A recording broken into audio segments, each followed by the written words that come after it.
성탄절을 영어로 크리스마스라고 부르기 시작한 것은 대체로 12세기부터라고 말합니다. 그리스도, 곧 메시아, 기름 부음 받은 자라는 의미를 가진 크라이스트와 미사, 곧 예배라는 의미를 가진 마스, 영어로는 메스라고 이야기하는데, 이 마스가 바로 결합된 단어가 크리스마스인 것입니다. 그렇다면 그리스도의 미사 또는 그리스도의 예배라고 번역할 수 있고, 특정한 날을 지칭하는 것이 아니라 매년 12월 25일에 아기 예수님의 탄생을 축하하며 드리는 특별한 예배, 이것이 바로 크리스마스다라는 말 뜻에 담겨 있습니다. 그런데 사실 성경은 예수님이 어떻게 나셨는지는 말씀하고 있지만 언제 태어나셨는지에 대해서는 구체적으로 말하고 있지 않습니다. 그럼에도 불구하고 성탄절을 12월 25일로 정해서 지키는 가장 설득력 있는 이유는 이날이 로마인들이 기념하던 농신제 다음 날이기 때문이라는 것입니다. 로마인들은 농신제가 끝난 다음 날인 12월 25일을 정복되지 않은 태양의 탄생일로 지켰습니다. 4세기 중반 로마 교회는 의로운 태양의 탄생에 대한 축제라고 부르는 이 날을, 이 이교도의 날을 그리스도인의 기념일로 정하게 되었습니다. 그래서 그날이 12월 25일, 곧 성탄절이 그때부터 되게 된 것입니다. 사실 초대교회 이후 교회는 예수님의 세례와 관련 있는 날인 1월 6일을 그리스도의 탄생, 목자의 방문, 동방 박사들의 경배 등을 기념하는 날로 사용했습니다. 그래서 지금도 동방 정교, 러시아 정교 등에서는 해마다 1월 6일을 성탄절로 지키고 있습니다. 다 교회의 역사 때문에 그런 것입니다. 그렇지만 로마를 중심으로 한 서방 교회는 4세기 중반 이후 계속해서 12월 25일을 주님이 오신 날로 성탄절로 지켜 지금에 이르고 있습니다. 이날에 사람들이 선물을 주고받는 것은 농신제 때 로마인들이 선물을 주고받았던 그 풍습에 따른 것이다 라고 말하는 사람이 있고, 또 어떤 성경학자들은 아기 예수님께 예물을 드린 동방 박사들의 모습에 영향을 받은 것이다 라고 말하기도 합니다. 전구로 트리를 장식하는 것은 밤이 가장 긴 동지를 지나 자연광이 비추는 시간이 점점 더 길어지는 것, 그것을 나타내는 것이기도 하고, 뿐만 아니라 세상에 비치신 그리스도의 영적인 빛이 점점 더 밝게 비치는 것을 나타낸다라고 말하기도 합니다. 한편 미국의 역사를 보면 이런 성탄절을 지키는 것이 법으로 금지되었던 적이 있습니다. 종교의 자유를 찾아 아메리카 대륙의 동쪽인 대서양 연안의 뉴잉글랜드 지역에 도착한 청교도 정착민들은 이 성탄절을 비판적으로 보았습니다. 왜냐하면 성탄절의 진정한 의미는 되새기지 않고 그저 흥에 겨워 술에 취한 사람들이 많았기 때문입니다. 우리도 어릴 때 보면 성탄절은 통금이 없는 날이에요. 그래서 밖에 그냥 밤에 나가서 실컷 노는 이런 날로 생각하는 사람들이 많았기 때문이었습니다. 이에 따라 매사추세츠, 보스턴이 있는 바로 그 지역들이죠. 주에서는 법으로 성탄절이 금지되었고, 위반하는 사람들에게는 심지어 벌금을 부과하기도 했다는 기록이 남아 있습니다. 사랑하는 성도 여러분, 그렇다면 오늘 우리는 과연 어떻습니까? 이 뜻깊은 성탄절에 인류를 구원하시기 위해 인간의 몸을 입고 이 땅에 태어나신 예수님을 기억하기보다 그저 흥겨운 축제의 날이나 아니면 성탄 감사 헌금을 드리는 날 정도로 생각하고 있지는 않습니까? 아니면 선물을 주고 받고 따스한 사랑의 마음을 나누는 그런 날 정도로만 여기고 있지는 않습니까? 오늘 본문 요한복음 1장 1절에서 4절을 비롯한 예수님의 탄생을 소개하는 성경의 여러 구절들은 예수님이 그저 사람들의 흥겨운 축제를 위해 이 땅에 오신 것이 아니라고 말씀합니다. 그런 것이 아니라 이 땅에 우리 모두의 생명으로, 빛으로, 사랑으로 오셨다고 말씀합니다. 다시 말해서 사람들에게 생명을 주시고 빛을 비추시고 사랑을 부어주시기 위해 오셨다고 말씀하고 있습니다. 2015년 성탄절을 맞이하며 우리는 오늘 보면 요한복음 1장 1절에서 4절을 비롯한 몇몇 성경 구절을 통해 예수님의 성탄이 우리에게 시사하는 세 가지 큰 의미를 생각해 보려고 합니다. 먼저 예수님은 세상에 생명으로 오셨습니다. 영어로는 life라고 이야기하죠. 둘째, 예수님은 세상에 빛으로 오셨습니다. 영어로는 light라고 이야기합니다. 끝으로 예수님은 세상에 사랑으로 오셨습니다. 영어로는 love라고 이야기합니다. 세 가지 L. 제가 뭐라고 말씀드렸죠? life, light, love. 생명, 빛, 사랑으로 오셨다고 말씀하고 있다는 것입니다. 저는 오늘 사랑하는 성도님들과 함께 예수님의 탄생의 의미를 영어로 세 가지 L, 생명, 빛, 사랑이라는 관점에서 함께 생각해 보려고 합니다. 아기 예수님으로부터 비롯된 생명과 빛과 사랑에 젖어 살며 그 생명과 빛과 사랑을 흘러보내기로 결단하는 저와 여러분 모두가 되기를 간절히 소원합니다. 아기 예수님의 탄생이 시사하는 첫 번째 의미는 예수님은 세상에 생명으로 이 땅에 오셨다는 사실입니다. 통상 성탄절은 예수님의 탄생을 축하하는 날이고 이 탄생은 삶 또는 생명을 생각하게 만듭니다. 예수님은 마리아의 육체를 통해 인간 아기로 태어나셨지만 또 다른 한편으로는 단순히 아기가 아닌 분으로 이 땅에 오셨습니다. 왜냐하면 예수님은 우주가 존재하기 전에 이미 존재하셨던 분이시기 때문입니다. 그래서 요한복음에서 예수님은 자신이 하늘에서 내려오셨다는 사실을 무려 7번이나 반복적으로 밝히고 있습니다. 우리는 이 사실을 어려운 말로 성육신, 인카네이션, 곧 하나님이 인간이 되신 사건이다 라고 말하는 것입니다. 오늘 보면 요한복음 1장 1절에서 4절은 이 사실을 분명하게 말씀하고 있습니다. 제가 한 번 더 봉독해 드립니다. 태초에 말씀이 계시니라. 이 말씀이 하나님과 함께 계셨으니 이 말씀은 곧 하나님이시니라. 그가 태초에 하나님과 함께 계셨고 만물이 그로 말미암아 지은 바 되었으니 지은 것이 하나도 그가 없이는 된 것이 없느니라. 그 안에 생명이 있었으니 이 생명은 사람들의 빛이라. 아멘. 예수님이 태초부터 하나님과 함께 계셔왔고 이 예수님이 말씀이자 생명이며 빛이라고 이야기하고 있습니다. 다시 말해서 예수님은 스스로 생명이시기 때문에 자신을 믿는 모든 사람들에게 생명을 주실 수 있는 분이라는 것입니다. 요한일서 1장 1절과 2절에서 사도 요한은 이 사실을 다음과 같이 말씀하고 있습니다. 태초부터 있는 생명의 말씀에 관하여는 우리가 들은 바요 눈으로 본 바요 자세히 보고 우리의 손으로 만진 바라. 이 생명이 나타내신 바 된지라. 이 영원한 생명을 우리가 보았고 증언하여 너희에게 전하노니 이는 아버지와 함께 계시다가 우리에게 나타내신 바 된 이시니라. 아멘. 이처럼 스스로 생명이신 예수님은 요한복음 10장 10절에서 내가 온 것은 양으로 생명을 얻게 하고 더 풍성히 얻게 하려는 것이다 라고 말씀하셨습니다. 그렇다면 예수님은 죄와 사망의 지배를 받고 살아가는 사람들을 구원하시고 저들에게 생명을 주시기 위해 구주, 곧 구세주로 이 땅에 오셨다는 것입니다. 그래서 사도 바울은 로마서 6장 23절에서 죄의 삭은 사망이요 하나님의 은사는 우리 그리스도 예수 우리 주 안에 있는 영생이니라 라고 고백했던 것입니다.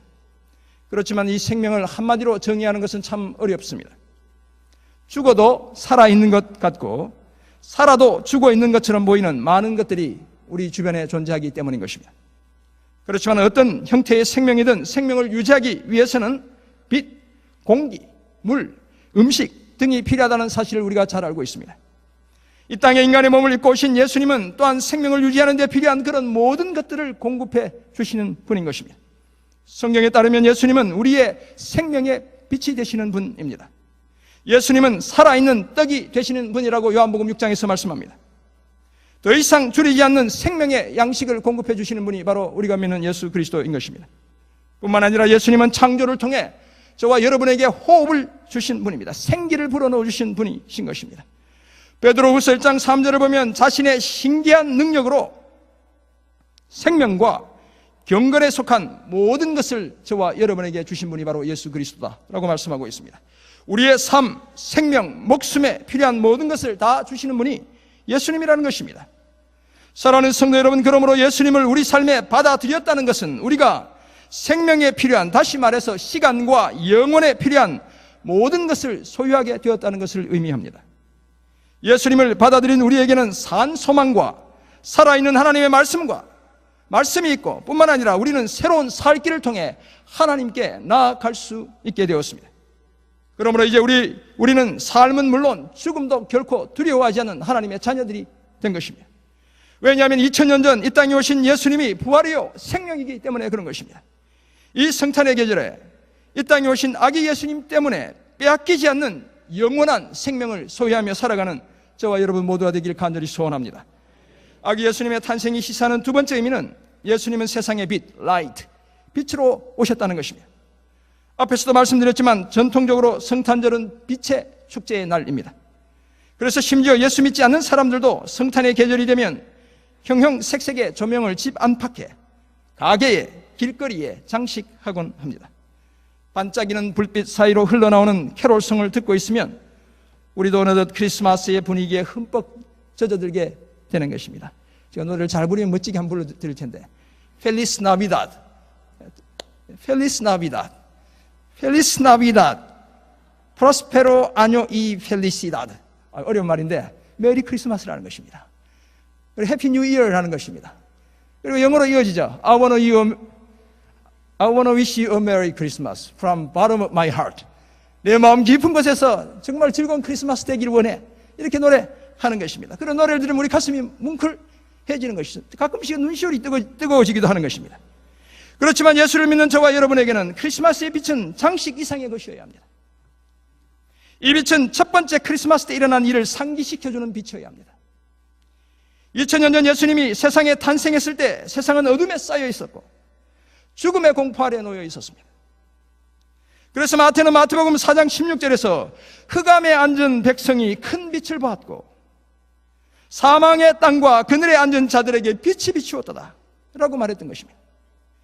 예수님 스스로도 요한복음 8장 12절에서 나는 세상의 빛이니 나를 따르는 자는 어둠에 다니지 아니하고 생명의 빛을 얻으리라 라고 말씀하셨습니다. 뿐만 아니라 요한복음 12장 46절에서는 나는 빛으로 세상에 왔나니 무릇 나를 믿는 자로 어둠에 거하지 않게 하려 함이로다. 주님이 하신 말씀인 것입니다. 물리적으로 이 세상의 진정한 빛은 태양입니다. 성경의 관점에서 이 태양은 우주의 중심이자 하나님을 나타내는 것이기도 합니다. 종종 하나님의 영광은 태양에 비유되고 그 태양에서 나오는 빛과 열은 이 땅의 생명을 가능하게 하는 것입니다. 만약 태양이 빛을 내지 않는다면 이 땅 위의 모든 생명이 다 죽고 말 것입니다. 또한 빛과 열이 더 강렬해진다면 모든 생명체는 다 타서 없어지게 될 것입니다. 세례 요한의 아버지 사가랴는 아기 예수님의 탄생을 어둠에 잠긴 세상에 대한 새로운 여명이라고 말했습니다. 누가복음 1장 78절 79절을 보면 돋는 해가 위로부터 우리에게 임하여 어둠과 죽음의 그늘에 앉은 자에게 비치고 우리 발을 평강의 길로 인도하시리로다 라고 고백했던 것입니다. 하나님의 영광으로 인해 목자들은 깨어났고 천사들이 전한 기쁜 소식으로 인해 베들레헴으로 달려가 구세주를 만나게 되었습니다. 별빛과 하나님의 말씀의 빛은 동방박사들을 예루살렘과 베들레헴으로 인도했고 마침내 왕으로 하나님으로 인간으로 오신 아기 예수님께 경배드릴 수 있게 만들어 주었습니다. 하나님이 보내신 영광의 빛, 별빛 그리고 말씀의 빛을 통해 목자들과 동방박사들은 이 세상에 빛으로 오신 아기 예수님을 볼 수 있었던 것입니다.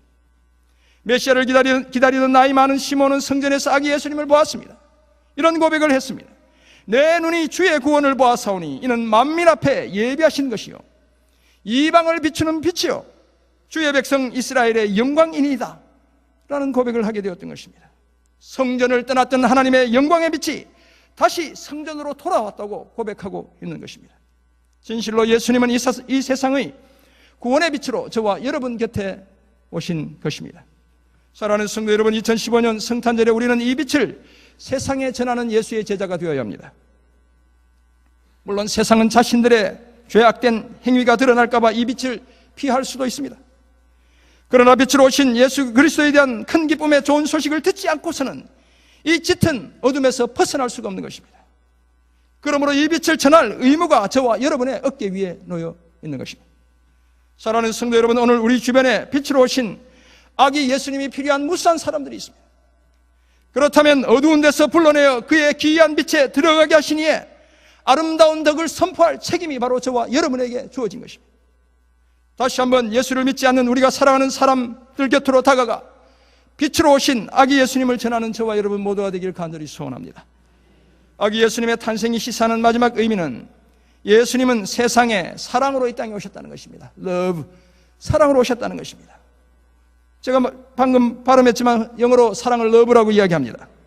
물론 다수 다른 많은 비슷한 뉘앙스를 가진 그런 말들이 있죠. 그리고 헬라 성경에는 이 사랑을 여러분이 잘 아시는 대로 네 가지로 크게 표현합니다. 그래서 C.S. 루이스도 네 가지 종류의 사랑에서 이 네 가지 사랑을 이렇게 이야기하고 있습니다. 첫 번째 사랑은 애착, 스톨게라는 것입니다. 두 번째 사랑은 우정입니다. 필리아라고 이야기하는 것입니다. 세 번째 사랑은 애정인 것이죠. 그래서 에로스라고 이야기합니다. 그리고 마지막 사랑은 자비 또는 아가페, 바로 그 사랑을 이야기하는 것입니다. 사실 이 네 종류의 사랑 모두가 저와 여러분을 향한 하나님의 사랑을 나타내는 것입니다. 이 네 가지 사랑 속에 저와 여러분을 향한 하나님의 사랑의 마음이 다 담겨 있다는 것입니다. 이 중에 어느 하나만이 아니라 네 종류 모두 각각의 그 의미, 사랑의 의미를 풍부하고 중요하게 생각할수록 우리는 더욱 온전한 사랑을 경험하고 실천해 갈 수 있습니다. 그런데 이 네 가지 종류의 사랑 중에 굳이 최고의 것을 들라면 그것이 바로 아가페의 사랑인 것입니다. 왜냐하면 아가페의 사랑은 나 자신을 위해 최선의 것을 선택하는 것이 아니라 다른 사람을 위해 최선의 것을 선택하는 것을 의미하기 때문입니다. 따라서 이런 사랑은 단지 감정이 아니라 의지에 따른 행동으로 나타나게 되어 있습니다. 다른 사람을 위해 나 자신을 희생하는 행위로 드러나게 되는 것입니다.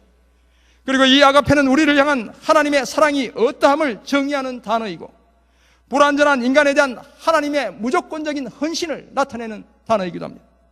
하나님께서 저와 여러분에 대해 단순히 애착을 가지고 계시다는 정도가 아니라 하나님의 의지가 자신의 영광을 위하여 우리에게 선을 이루어 주신다는 그런 의미를 가지고 있는 것입니다.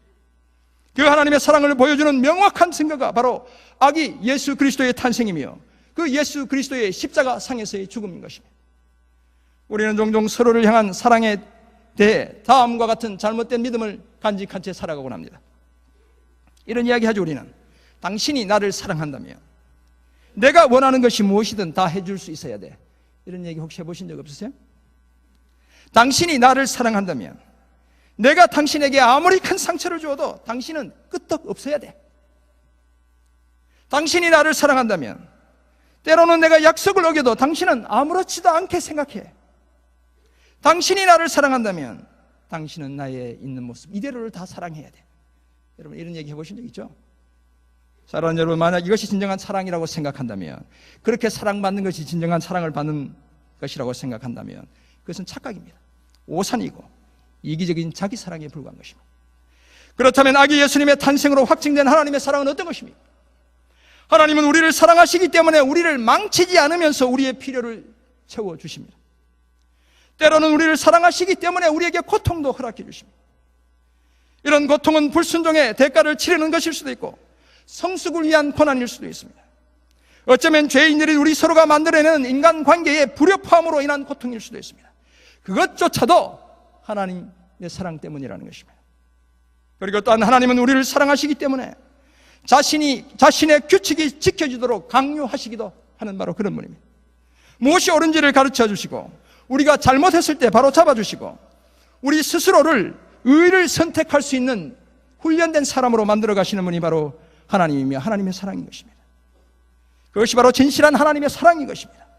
그리고 이 사랑에서 떼어놓을 수 있는 그 누구도 그 무엇도 이 세상에 존재하지 않는다고 사도 바울이 로마서 8장에서 말하고 있는 것입니다. 왜냐하면 사랑이라는 수갑의 한쪽 손은 하나님의 손에, 다른 한쪽 손은 저와 여러분의 손에 채워져 있기 때문인 것입니다.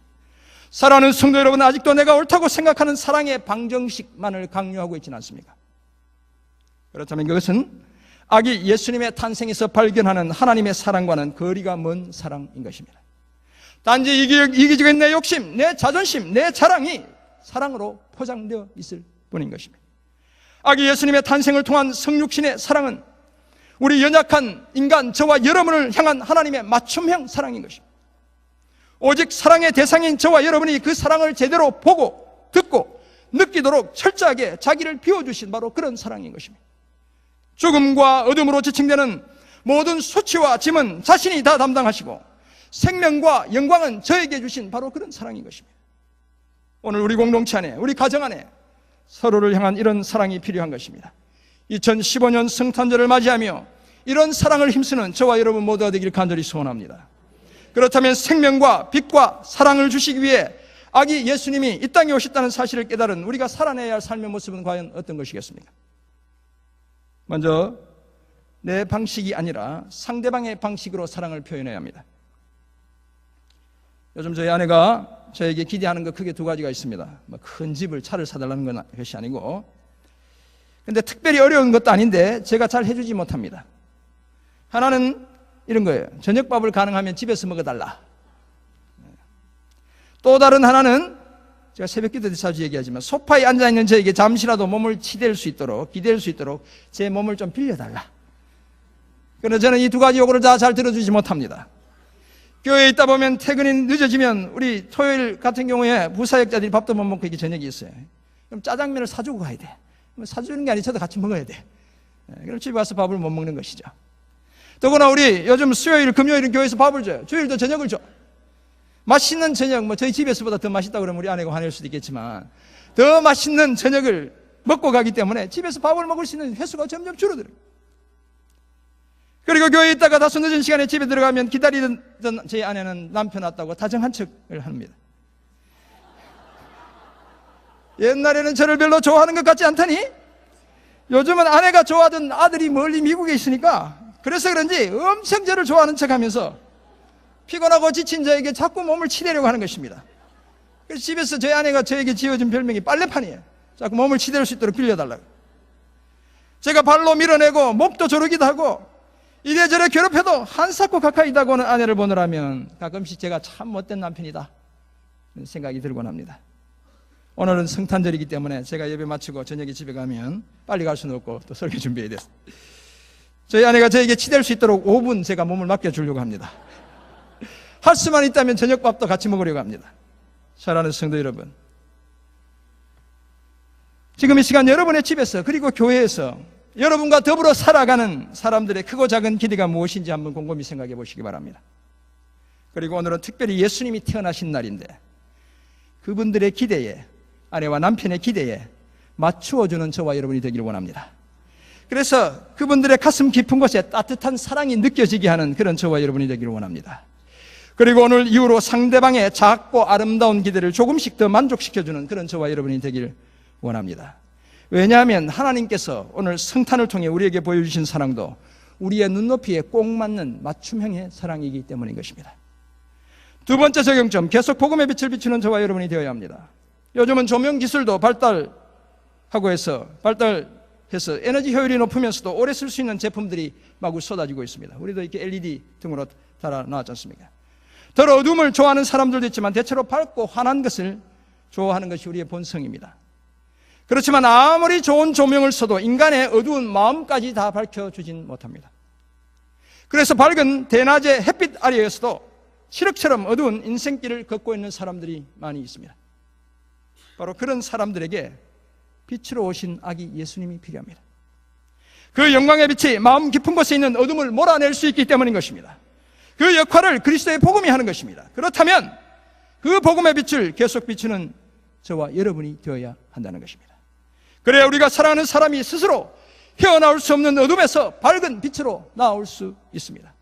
이 성탄의 계절에 다른 그 어떤 것보다 더 소중한 예수 그리스도의 복음을 우리가 사랑하는 사람에게 전하는 저와 여러분 모두가 되기를 간절히 소원합니다. 지난 12월 13일 주일, 저와 저희 아내가 금년에도 미국에 있는 아들, 딸로부터 크리스마스 선물을 몇 개 받게 되었습니다. 저는 무려, 여러분 놀라지 마세요, 100만 원 가까이 하는 아이패드 프로 12.5인치, 젊은 친구들은 다 알아. 이제 부담이 팍팍 될까요? 우리 부모님한테 이런 거 해드려야 되나? 큰 태블릿 하나를 받았습니다. 이것보다 한 1.5배는 큰 것 같아요. 너무 커서 제가 지금 못 쓰는 거예요. 아빠가 나이가 들고 눈이 나빠지니 설교할 때 큰 것 켜놓고 하라고 아들, 딸이 돈을 합쳐 구매한 다음 맥스라는 친구가 왔다 그랬죠. 맥스를 통해 전해준 것입니다.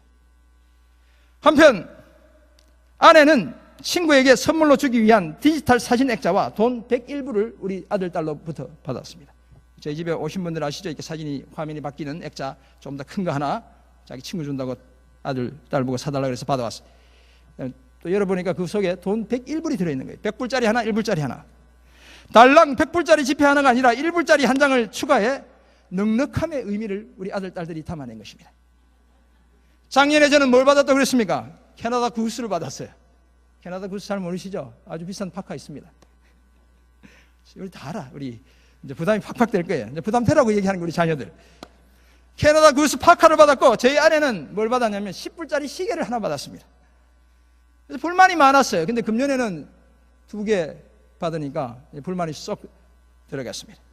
이처럼 자녀들로부터 받는 크고 작은 선물도 우리의 마음을 흐뭇하게 하고 행복감을 느끼게 하는 것입니다.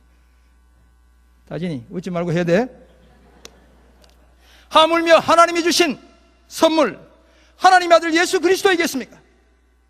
사랑하는 성도 여러분, 하나님이 주신 가장 큰 선물, 아기 예수 그리스도보다 더 큰, 더 소중한, 더 값진 선물은 이 세상에 없습니다. 그 예수님이 오늘 바로 저와 여러분 곁에 오신 것입니다. 2000년 전 아기 예수님의 탄생은 그를 믿는 모든 사람들에게 생명과 빛과 사랑의 큰 선물이었습니다.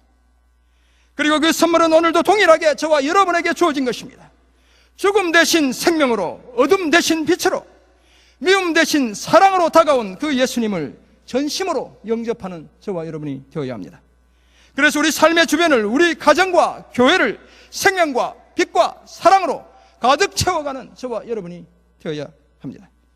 이제 돌아가는 각자의 집에서 더불어 살아가는 사람들의, 가족들의 필요를 따라 맞춤형의 사랑을 실천하는 저와 여러분이 되기를 원합니다. 뿐만 아니라 돌아간 삶의 자리에서 복음의 빛을 환히 밝히는 저와 여러분 모두가 되기를 간절히 소원합니다. 그리고 주일이면 다시 돌아와 만나는 이 공동체 안에서도 서로 필요에 따른 맞춤형의 사랑을 실천하는 저와 여러분이 되기를 원합니다. 그래서 우리 각자의 가정과 우리 교회를 생명과 빛과 사랑으로 가득 넘쳐나게 하는 저와 여러분 모두가 되시기를 주님의 이름으로 축원합니다. 아멘. 기도하겠습니다. 하나님 아버지, 한 분밖에 없는 독생하신 아들 예수 그리스도, 우리 모두에게 생명과 빛과 사랑이 되시도록 보내주신 그 큰 은혜와 그 큰 사랑, 우리 가슴에 다시 한번 기억합니다. 주님의 나심을 기억하며 우리도 하나님처럼 우리 가족들을 향해, 우리 지체들을 향해, 우리 주변 사람들을 향해 맞춤형의 사랑을 실천하는, 성육신의 그 사랑을 실천하는, 십자가의 사랑을 실천하는 저희 되게 도와 주옵소서. 하나님, 여전히 신음하는 하나님, 구원하시기로 작정하신 그 영혼들을 향해 복음의 빛을 환히 비추는 저희 모두 되게 도와 주옵소서. 하나님, 혹시 오늘 힘겨운 삶의 터널을 지나는 하나님의 사람들이 있습니까? 빛으로 오신, 생명으로 오신, 사랑으로 오신 주님, 주님의 그 능력을 나타내 보여주옵소서. 그 주님 때문에 빼앗기지 않는 기쁨의 삶을, 평강의 삶을 살아가는 은혜와 축복, 이 성탄의 계절에 허락해 주옵소서. 감사드리며 살아계신 예수 그리스도의 이름으로 기도드립니다. 아멘.